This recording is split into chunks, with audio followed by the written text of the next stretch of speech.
Bonsoir, bienvenue à l'émission Citrique. Tout d'abord, je tiens à vous remercier de votre fidélité. Mais attends, tu te crois dans la première émission du fond de la corbeille, là, ou quoi? Bah non, mais j'ai toujours rêvé de dire ça. Et puis, on sait pas ce qui se passera dans 6 mois. Pour commencer, le sommaire de la semaine. Nous aurons la drogue à Lausanne, la cherté des renvois forcés, le copinage à l'Office fédéral des routes, un attentat commis sur le Tour de France, et pour terminer, la nouvelle assurance maladie qui ne rembourserait pas la grippe. Ensuite, dans l'actualité, nous traiterons le thème de la frontière culturelle en Suisse, Facebook en perte de vitesse face à un nouveau concurrent, et enfin, nous aborderons le manque de place dans la prison de Bulle. Dans le focus de la semaine, nous parlerons du 1er août prévu à Genève. Et tout de suite, commençons par les brèves.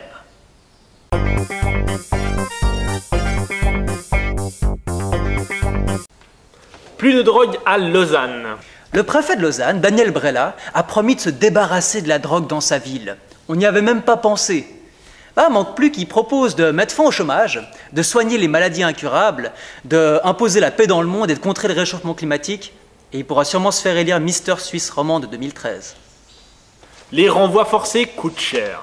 1700 billets d'avion achetés par la Confédération pour expulser des personnes dans l'illégalité n'auraient pas été utilisés en 2011. Les voyages tout frais payés offerts par la Confédération n'ont plus la cote. Guerre, famine, maladie et pauvreté ne seraient-ils plus des critères d'attractivité? En tout cas, ce sont les compagnies aériennes qui doivent être contentes, à défaut des contribuables. L'Office fédéral des routes, une grande famille. À l'université, en lettres, on a souvent peur des futurs débouchés. Mais en fait, maintenant, on peut même se recycler dans le domaine de la circulation.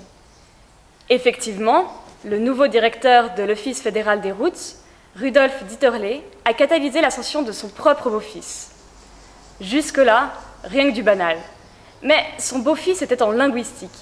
Il a donc dû suivre des cours de perfectionnement en droit administratif qui ont coûté 22 500 francs. Comme quoi, les études, ça paye. La prison de Bulle, la vie de château.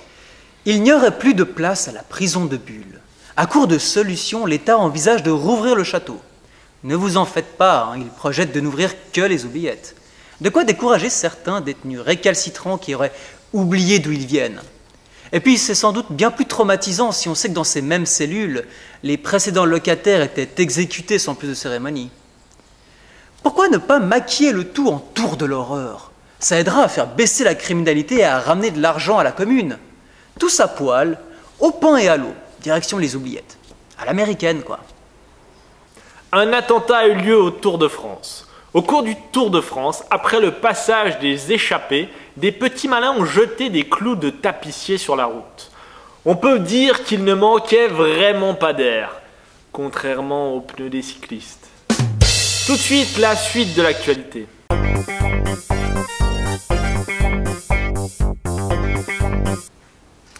L'UDC souhaite ne plus rembourser la grippe. Les politiciens sont tout de même marrants. Il y a de cela à peine 1 an et demi, l'État helvétique, guidé par une pléthore de politiciens de tous bords, avait acheté plusieurs millions de doses d'un vaccin, le Tamiflu, afin de soigner la population helvétique en cas de pandémie mondiale de grippe A. Aujourd'hui, la branche droite de ces mêmes politiciens veut que l'on ne rembourse plus les médicaments qui soignent la grippe traditionnelle afin de faire baisser les coûts de la médecine. Ah ouais, ça c'est une idée révolutionnaire. C'est tellement bénin comme maladie, la grippe. Ça ne touche pratiquement personne. Plusieurs centaines de milliers de consultations, entre 400 et 1000 décès par année, c'est vrai que c'est vraiment négligeable. Si dans une famille, 3 enfants tombent malades, pourquoi est-ce qu'on leur offrirait une couverture maladie? Vraiment, quelle idée! On a encore 7 millions de doses de Tamiflu pour les soigner. Mais si ça se trouve, peut-être que le parti de droite se serait trompé dans son communiqué de presse. Peut-être parlait-il non pas de la grippe, mais des grippens.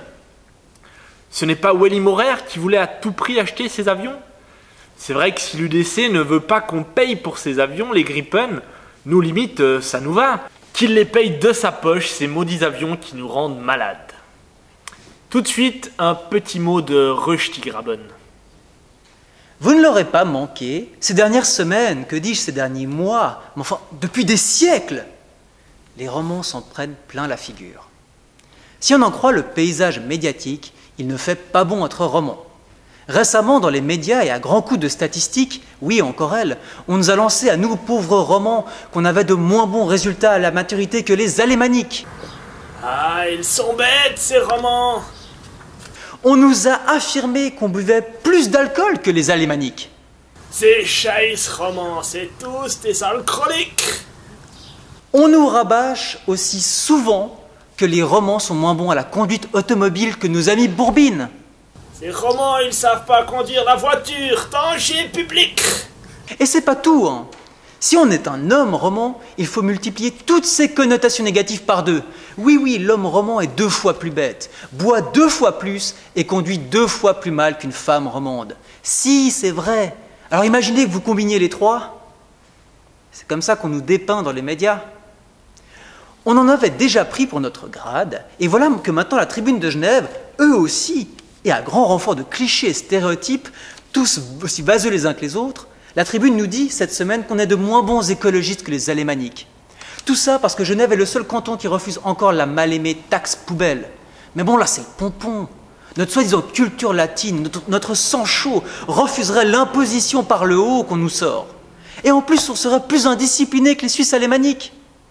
Peut-être juste que leur taxe de poubelle, elle est complètement débile. Peut-être juste que les romans sont un peu moins bêtes que les autres, non?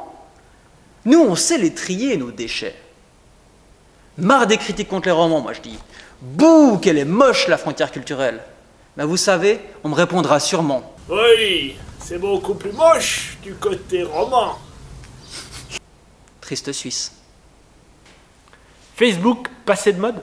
Vous savez, maintenant, plus besoin de Facebook ni d'un blog pour raconter sa vie.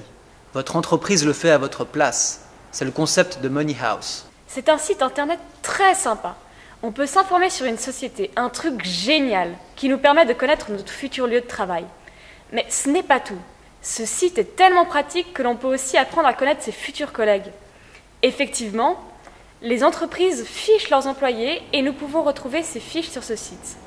Évidemment, les employés ne sont pas vraiment au courant, mais vu que c'est légal, pourquoi les prévenir? En plus, de quoi se plaignent-ils? Grâce à cela, ils se retrouvent sur Internet. C'est le début de la célébrité. Et honnêtement, c'est un service rendu. Comme ça, on n'a plus besoin de se fatiguer à mettre des photos et des informations sur nous-mêmes. Comme je disais, ces fiches contiennent donc plein d'informations intéressantes. La date de naissance de l'employé, une photo de leur bien immobilier, s'ils en ont un bien sûr, et parfois même un extrait de la fiche d'impôt. C'est génial, non? Ainsi, peut-être qu'une personne bien intentionnée, comme il en existe certainement, pourrait peut-être prendre l'initiative de payer nos dettes. Mais ce n'est pas tout. Si on s'abonne à un compte premium qui est de 8 francs par mois, une somme bien risible entre nous, on peut même trouver le nom du conjoint de la personne fichée. C'est pas super, ça? Plus besoin de vérifier le statut toutes les heures pour voir si la personne est ou non en couple et d'éplucher toutes ses photos pour savoir qui est l'heureux élu.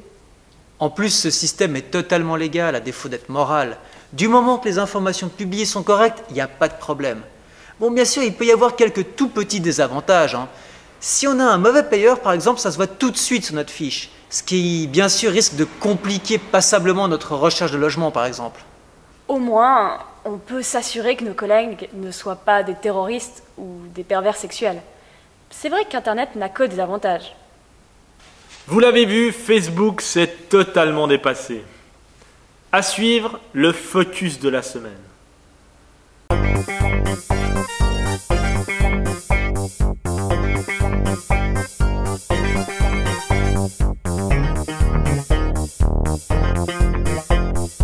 Premier août à Genève, le nouveau maire essayerait-il de nous donner des jeux et du pain pour s'attirer la bienveillance de notre opinion?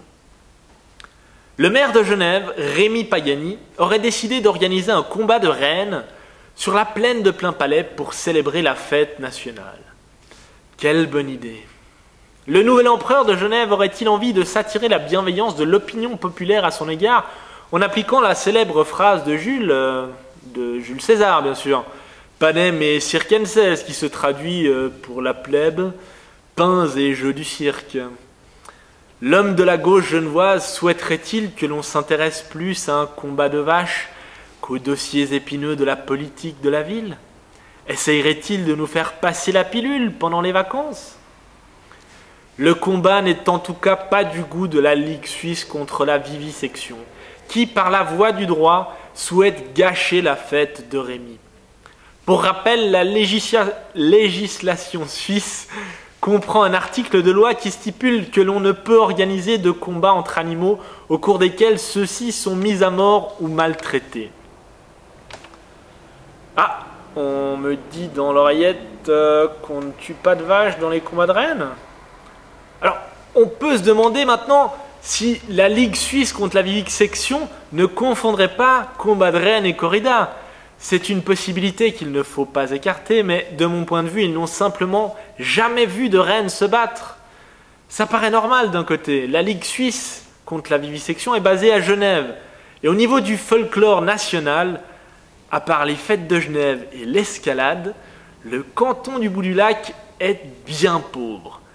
Peut-être que ceux qui attaquent ce cervin du folklore helvète devraient plutôt préférer les vacances en Valais qu'à Madrid. Parce qu'en Espagne, on en est loin, même du point de vue économique. C'est peut-être simplement les conditions de détention de ces bovins qui inquiètent cette ligue, et surtout le fait de les exhiber.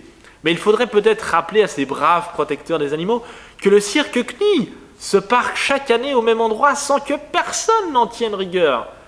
Mais on me répondra sûrement que les éléphants, les tigres et les lions sont parfaitement adaptés au climat du lac. Et puis, si à Genève, il doit y avoir quoi? 2 degrés de différence. Alors, comme dit M. Pagani, une vache valaisanne à Genève, elle est autant dépaysée qu'un chien genevois à Crans-Montana. Y aura-t-il ou pas de combats à Genève? On ne le saura que dans les jours qui viennent. D'ici là, Rémi Pagani peut toujours chasser les mouches avec sa queue. Cela fera peut-être plaisir au peuple. Merci d'avoir regardé l'émission Citrique et à la semaine prochaine.